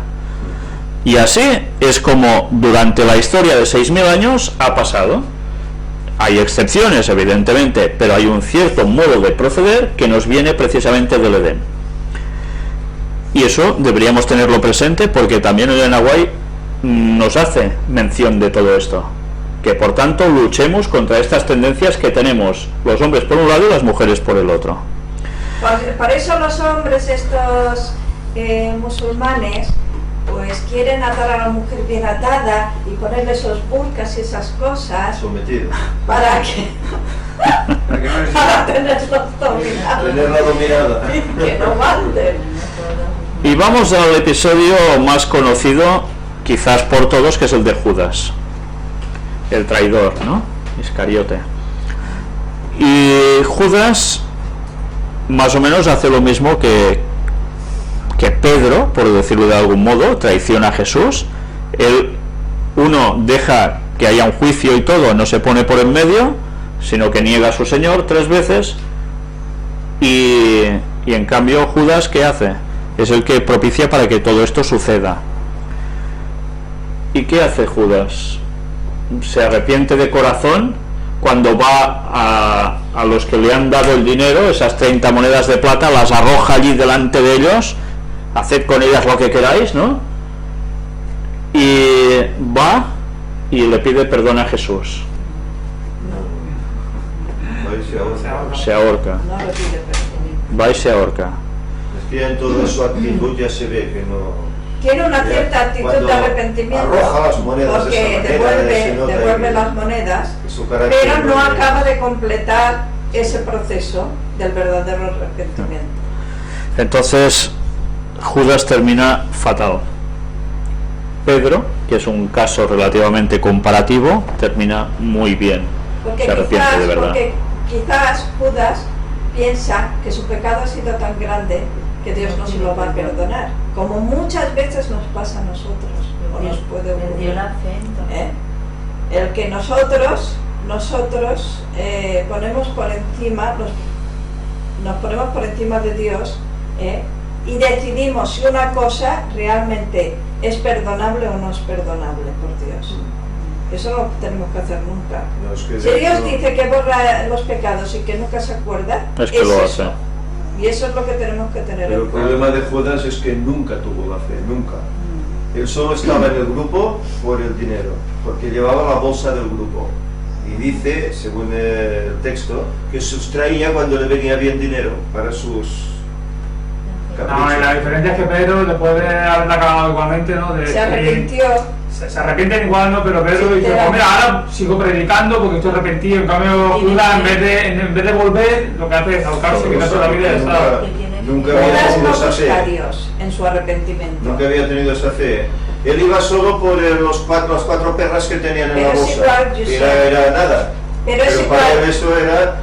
Él pensaba que Jesús sería rey y que él podía ser el administrador. Pero los demás y también podría, pensaban pues lo con el mismo. dinero hacer, vete a saber, ¿no? Los demás también pensaban lo mismo y también estaban muchas veces con el interés, Sí. porque por eso discutían, que si yo seré, que dicen si yo estaré a la diestra, que el otro, discutían por eso también. Pero Judas era consciente de su potencial.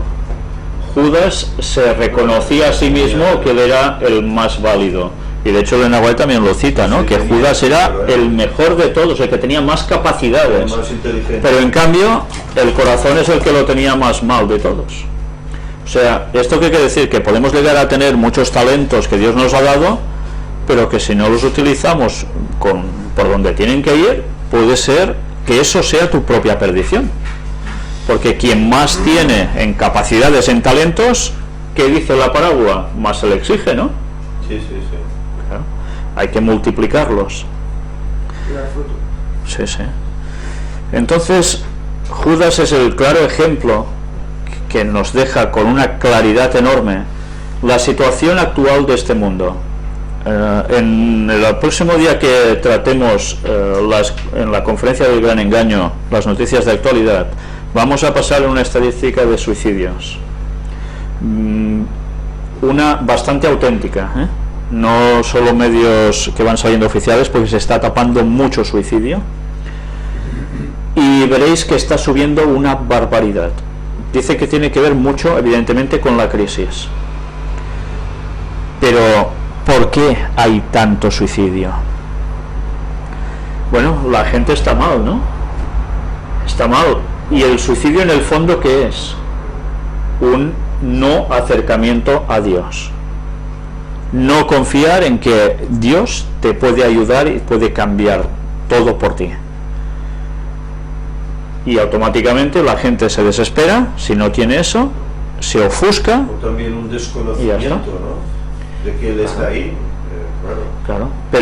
Pero todos y tenemos. También tiene parte de culpa de eso, Claro. Hay gente que no conoce el Evangelio y procede como procede, ¿no? Porque nosotros no se lo hemos dado. Porque no También hemos llegado. Es una forma de evitación de los conflictos.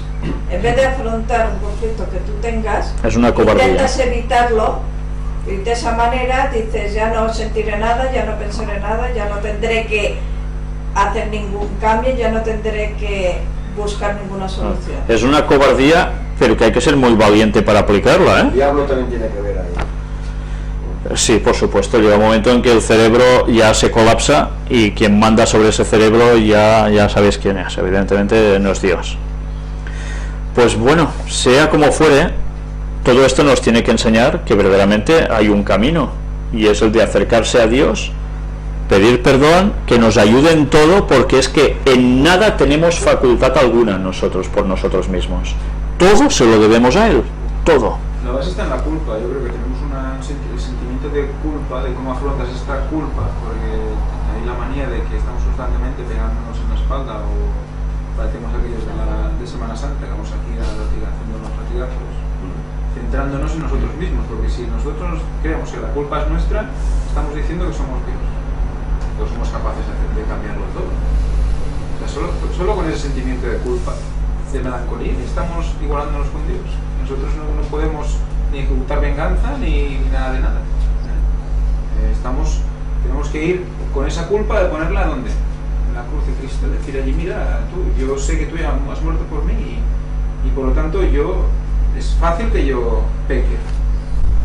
Y si nos vamos a ir a espirales hacia dentro de nosotros, mirándonos el ombligo constantemente, muchas de las técnicas psicológicas para evitar que algunos suicides, eso es relativizarlo todo, ¿no? Pero ¿qué pasa? Que se quedan cortos, se quedan a medias, porque eso te puede estabilizar en un momento dado, ¿vale? Relativizando todo lo que te pasa, pero tienes que dar un paso más, si no, vuelves a caer otra vez, si no acabas de cambiar el concepto de a quién debes dirigirte.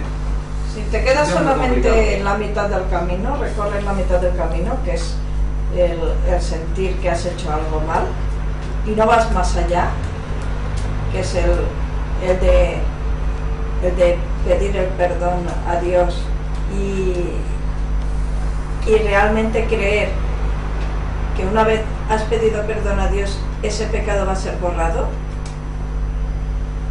Si no vas hasta ese punto, puede ocurrir eso. Le ocurrió a Judas. Simplemente él pensó, caray, ¿qué he hecho? Pero se quedó ahí Sí. y no acudió a Jesús. Esa es la clave, volver a Cristo, y que el Espíritu Santo nos ayude siempre a eso. Y entonces es cuando, ¿qué va a hacer Dios? Perdonarnos, si hay sinceridad, pero la base es la sinceridad, siempre. Entonces intentemos seguir a Dios de todo corazón, no solo a ratos, sino siendo conscientes de unas palabras que dice también aquí, que se registran en Hechos 24:16. ¿Alguien lo quiere leer?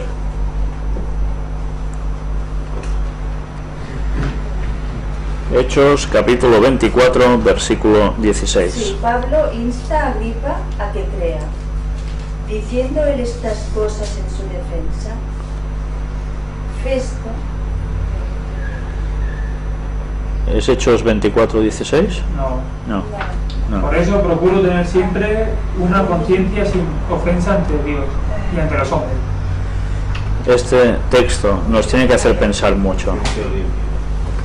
Una conciencia limpia ante Dios y ante los hombres. Porque por mucho que digan los demás, si tú sabes que tienes la conciencia tranquila, eso es lo que te debe de primar. Lo que hace que muchas personas estén mal en su vida, consigo mismos, es precisamente el no tener eso. Una conciencia limpia ante Dios y ante los hombres. Porque saben que hay cosas que están haciendo mal. Y eso a su vez, ¿qué provoca? Enfermedades. Claro.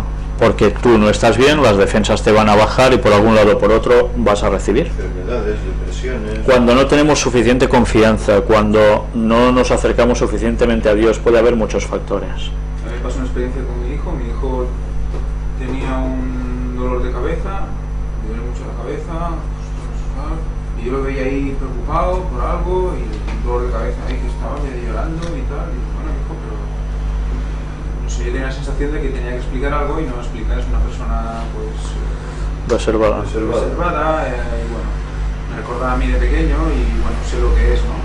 Y le pregunté, oye, ¿no quieres decirme algo? Ostras, papá, es que no sé, es que es una cosa que no sé si te la puedo decir. Claro que no la puedes decir, tal, y sí, pues no sé, 20 minutos así. Hasta que le dije, oye, si me la dices te va a ir el dolor de cabeza, seguro. Y entonces él empezó, eran dos cosas, me explicó primero la menos grave. Pero no era tan grave, lo que pasa es que para él era muy grave, ¿no? Y me explicaba, no, es que creo que a Nora le haces más caso, no sé, bueno, eso es típico de hermanos, ¿no? Y aún no le había ido dolor de cabeza y me dice, pero hay otra cosa, y digo, pues dímela, que si no es que hay dolor de cabeza. Bueno, va, me la explica, no recordaba exactamente qué era, pero era también relacionado con mi hermana, con su hermana. Y lo vuelve a decir, lo dice, llora un poco y tal, y digo, bueno, pues no te preocupes, porque tal y cual. Y en ese momento le pregunto, ¿y está dolor de cabeza? Y dice, sí, papá, ya no me duele la cabeza. O sea, el sentimiento de que lo que iba a explicar era tan grave que me iba a ofender, le preocupaba tanto, o sea, él se sentía culpable por tener ese pensamiento malo de su hermana, que en parte le dijo, hombre, eso es bueno, que veas que no es un buen pensamiento, pero lo que tienes que hacer simplemente es explicarlo, explícamelo y explícaselo a Dios en oración y tal, y se le fue el dolor de cabeza.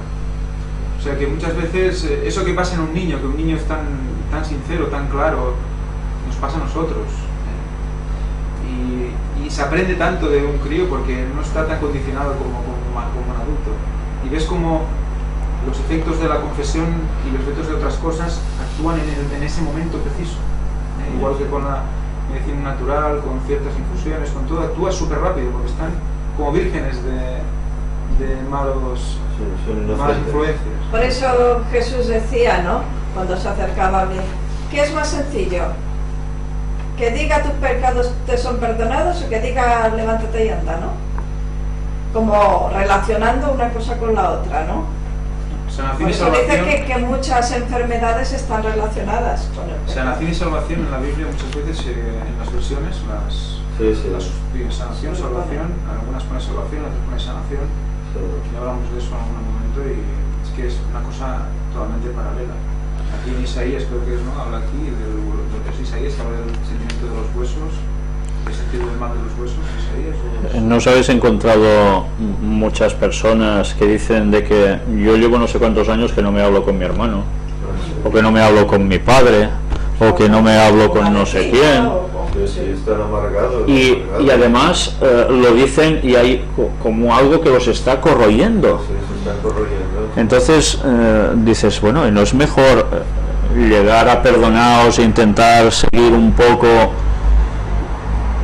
Pues yo a veces recuerdo que en el gimnasio, yo me he encontrado alguna vez con esta situación, cuando tenía el gimnasio hasta hace poco, de alguna persona de las que pasaba por allí que me decían estas cosas cuando te cogen confianza, y los ves amargados, y les dices, pues, ¿y por qué no haces esto y tal?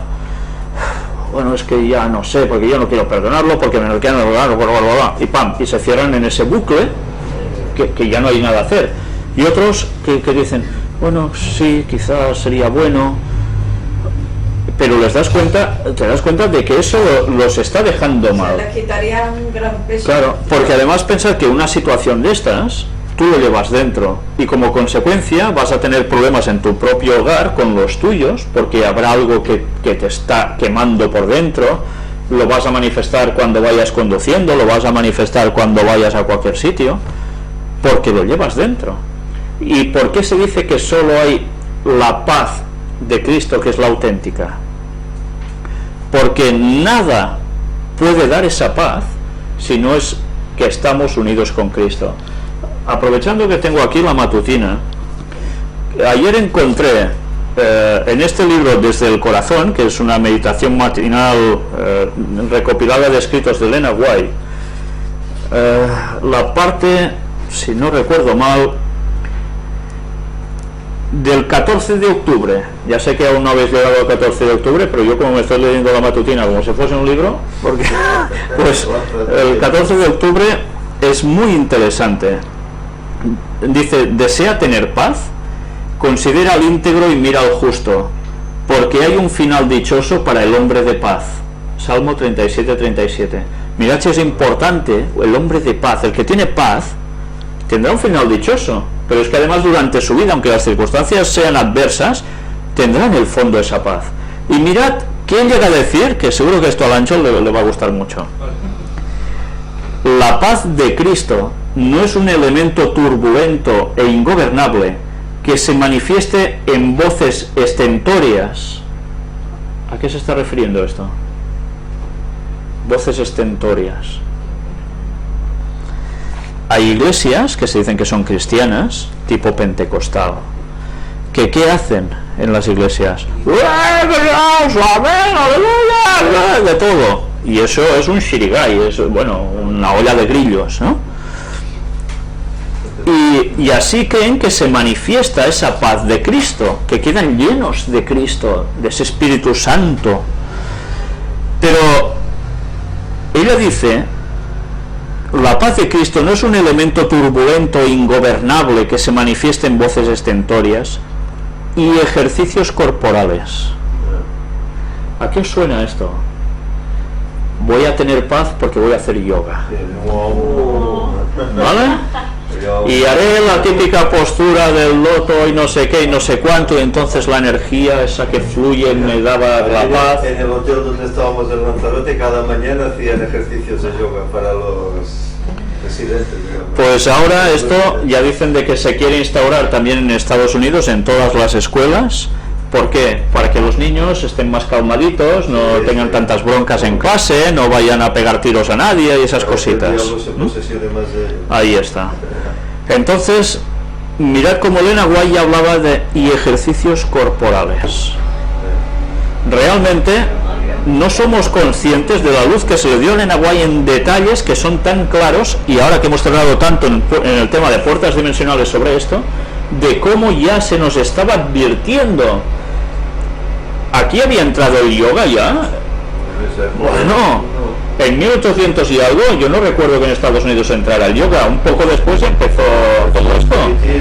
Pero algo debería haber, Pero, porque ya lo sí, porque recordemos que precisamente la señora que difundió el tema antitrinitario, que el Espíritu Santo no es Dios, era una señora ocultista que tiene una iglesia en ese momento, cuando el tiempo de Elena White, y ahora se recuperan estas enseñanzas satánicas que se acoplan en el cristianismo y muchos adventistas se tragan a una hora. Y viene de todo esto. Y esta gente evidentemente tenía ciertos tipos ya de ejercicios que aún siguen practicando en sus iglesias. Algo había. Pero ahora, con todo lo que ha venido de Oriente con más fuerza en todos estos años, sobre todo a través de las tiendas de dietética y de las revistas que ha habido al respecto, es lo normal, ejercicios corporales. Si hago tal respiración voy a notar una paz, todas las tensiones se me salen y no sé qué. ¿Sí? Sí, sí. Las respiraciones, claro. Solo son respiraciones. Ahí está, es que, pero los ejercicios corporales también son estiramientos muchas veces, ¿no? Pero claro, ¿así se consigue la auténtica paz? No. Porque la auténtica paz es la que te da Cristo sin necesidad de tener que hacer posturas estrambóticas. La paz de Cristo es una paz inteligente. Mirad la diferencia. La paz que te da el yoga en esos momentos haciendo Om no es una paz inteligente, sino que es algo que, claro, porque tú dejas tu mente en blanco, por tanto ya no hay inteligencia allí que valga, a menos no es la tuya esa inteligencia. Y no induce a quienes la poseen a llevar las señales del fanatismo y la extravagancia. No es un impulso erático, sino una emanación de Dios. Esa es la auténtica paz. Mirad qué diferencia con todos estos grupos que están saliendo como setas por todas partes, que hablan de hacer todas estas cosas que en el fondo es espiritismo. La paz de Cristo es otra historia. Pero eso ¿cómo se consigue? Estando en sintonía con Dios. ¿Y cómo se hace eso? Pues a través de hacer lo que Él quiere, de llevar nuestros pensamientos cautivos a Él, de cuidar las avenidas del alma y de anunciar lo que hay que anunciar. A partir de allí nuestra vida va a estar en consonancia con Él, y si caemos, fiel es Dios y justo para perdonarnos de toda maldad. Pues bien, creo que es una lección que daba para mucho y que podríamos seguir hablando y hablando y hablando. La semana que viene, unidad, vínculo del reavivamiento. Bueno, veremos cómo encaran esta nueva lección de escuela sabática.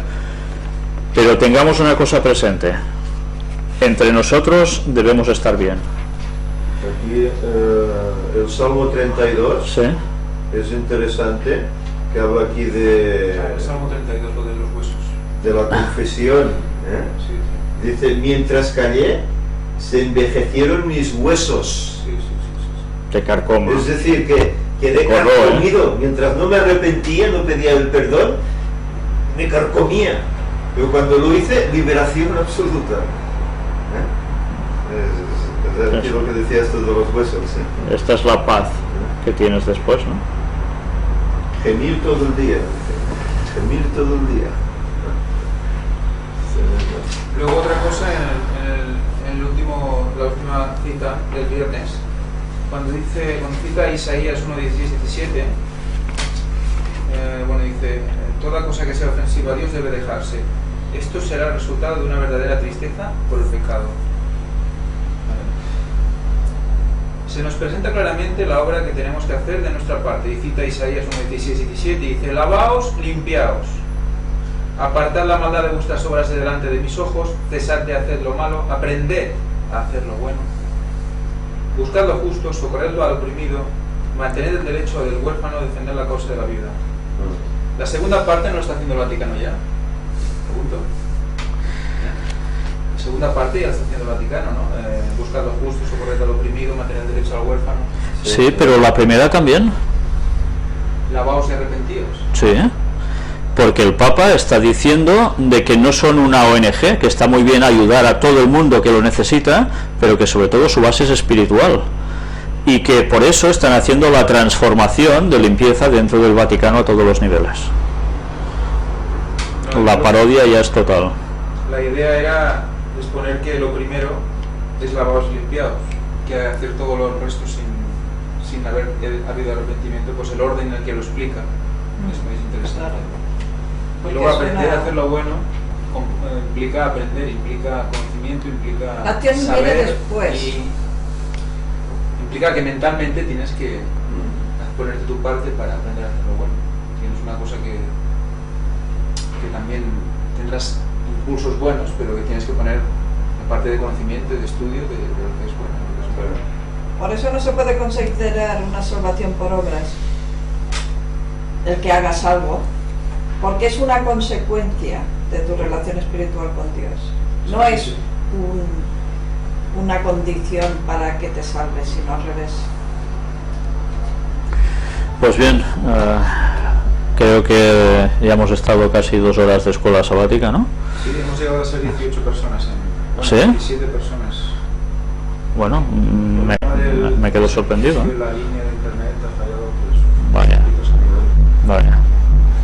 Hay aquí una nota en el martes que nos hemos dejado sobre esto del arrepentimiento, que dice que el arrepentimiento no hace que Dios nos ame más, sino que nos ayuda a apreciar más su amor. No hace que Él nos ame más, Él nos ama siempre, aunque seamos pecadores nos ama y nos busca. Pero esto lo que hace es que apreciemos más ese amor que Él nos da. Y ese amor es el que nace luego en nosotros hacia los demás, que no es nuestro, proviene de Él. El amor proviene de Dios, no proviene de nuestra intención del corazón, es lo malo. Por lo tanto no puede salir amor de ahí. Y hay un texto que me gustaría finalizar con él, porque estamos hablando de gente que somos un grupo, gente que nos reunimos, gente que teóricamente estamos todos por lo mismo y somos unánimes. Hay unas palabras que debemos tener siempre presentes, y es soportándoos los unos a los otros. ¿Qué quiere decir esto? Pues que realmente, aunque todos tengamos un mismo fin, un mismo sentir, todos tenemos nuestras peculiaridades de carácter como personas. Y algunos pueden tener una tendencia a unas cosas, otros hacia otras, y algunos nos podemos caer mejor o estar más íntimos y unidos a unos que con otros. Eso pasa en todos los grupos, es normal. Jesús estaba con los discípulos y en cambio, cuando podía, ¿dónde se iba? Con Lázaro, Marta y María, en Betania. Y no formaban parte de sus 12. En cambio hacía esto. Pues, ¿qué quiere decir? ¿Que desechaba a los otros? No. Pero ciertamente allí se encontraba de un modo especial. Pues eso puede pasar entre nosotros, y esas cosas no deben ser un punto para generar un conflicto entre los hermanos, porque uno tiene una tendencia, el otro otra. Siempre hay afinidades de carácter. Hay personas que apenas os conocéis y veréis que enseguida congeniáis porque hay una misma sintonía. En cambio con otros cuesta un poco más. Bueno, pero esto no quiere decir que todos seamos hermanos y que nos dejemos de amar, sino que nos intentemos complementar y coger lo mejor de cada persona, y como iglesia utilizarlo para llevar mejor la transmisión del Evangelio a los demás. Pues eso es algo que debemos tener presente y recordar esas palabras del apóstol. Conocerlo y no creernos enviados por Dios para cambiarle, porque es Dios el que lo ha de cambiar. Si hay algo que tiene que cambiar, y a lo mejor somos nosotros igual, que cambiar, sí. porque no nos gusta lo que hace, ¿no? O sea que por eso que el hecho de simplemente opinar sobre el carácter de una persona ya es juzgar. Eso también tenemos que interiorizarlo mucho y ser muy prudentes. Pero a veces nos creemos no sé qué cosa porque estamos haciendo, no sé, practicando y explicando la verdad y no sé qué, y poder pasar que nos subamos en un altar sin darnos cuenta. No, por eso debemos reflexionar siempre. Pues que Dios nos ayude a todo ello. Y bien, hoy Rosana ¿sí? dice que soportándonos también significa sosteniéndonos. También, a más sí. O sea, que ayudar al hermano a que no caiga o a recibir su ayuda, a darle ayuda a lo que necesite, consejo, siempre con la palabra de Dios por delante. Y ninguno verse superior al otro, nos vernos por igual. En verdad, todos trabajamos como cuerpo de Cristo. Por tanto, como dice el apóstol Pablo, ni es superior la oreja a un dedo, ni la nariz a un ojo. O sea, todo es importante y cumple su función. Uno será una cosa más visible que otra, pero es igual. La faena se hace todos, no para nuestra honra y gloria, sino para Dios y para llevar más personas al Evangelio. Que eso debe ser el objetivo principal. Y sabéis, las tonterías entre los hermanos se terminan. Y eso lo he dicho ya varias veces porque Elena White lo dice, y es que cae por su lógica. Se termina cuando el pueblo de Dios se deja de tonterías entre, ay, este me ha hecho esto, ay, no sé qué, y están por lo que tienen que estar, que es ir y ver en cada persona que está allí fuera un candidato para el cielo. A partir de entonces trabajaremos con todas nuestras fuerzas y energías para llevar el Evangelio a los demás, con el mensaje final, y lo demás nos va a importar un rábano. Pues ese es el objetivo que debemos tener en nuestras vidas. Y evidentemente estar juntos cuanto más podamos mejor, orar, pedir el derramamiento del Espíritu Santo. Porque ahora lo que ya estamos viendo son las primeras manifestaciones del Espíritu Santo, de esta lluvia tardía. Ya ha empezado, eso no está en un futuro, ya ha empezado y nosotros lo vivimos cada día con las conferencias, con la gente que nos escribe. Entonces, ¿a qué esperamos? Pues a que caiga más aún y que Dios nos pueda utilizar a tope para que el Evangelio llegue rápidamente a todo el mundo. Pero eso quiere decir que debemos estar en carácter, en sintonía con Dios. Pues que el Señor nos ayude a todo ello, que paséis un final de, bueno, un resto de sábado, nosotros aquí que ya nos quedan relativamente unas horas, y otros que están conectados quizás del otro lado del océano y que para ellos es muy temprano aún este sábado. Tenemos aquí Italia. Estados Unidos, Japón, Noruega, Argentina y ya está. Pero deben ser Pues, en España. país, también, ¿no? No, están allí, la bandera es de allí, están conectados desde allí. Pues yo personalmente creo que en nombre de todos los que estamos aquí os agradecemos que os hayáis levantado tan tempranito en medio de la noche para estar siguiendo la escuela sabática que hacemos desde aquí. Sabéis, eso también en el fondo me preocupa. A ver, lo agradezco, porque es algo que nos hace sentir que no somos solo los, ¿cuántos somos aquí? 2, 4, 6, 8 que estamos aquí y un perro, sino que además hay más hermanos que tienen nuestro mismo sentir en Cristo.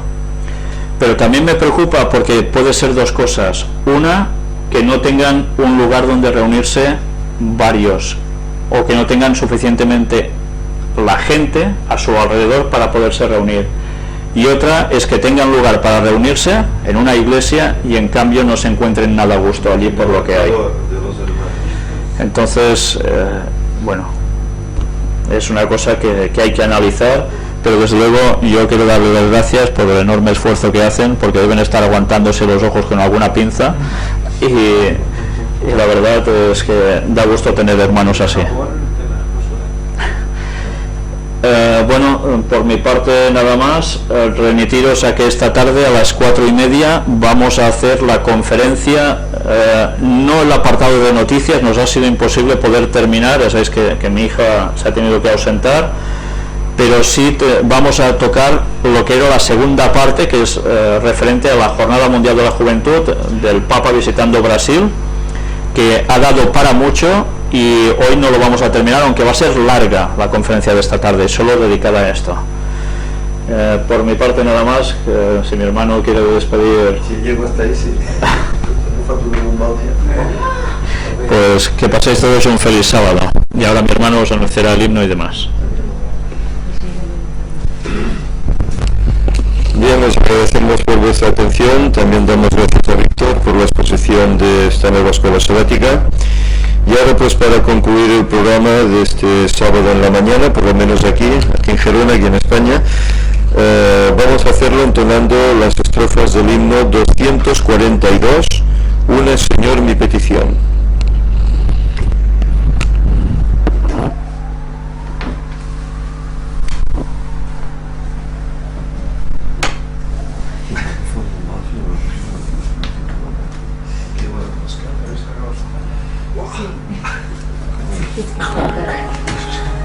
Sí.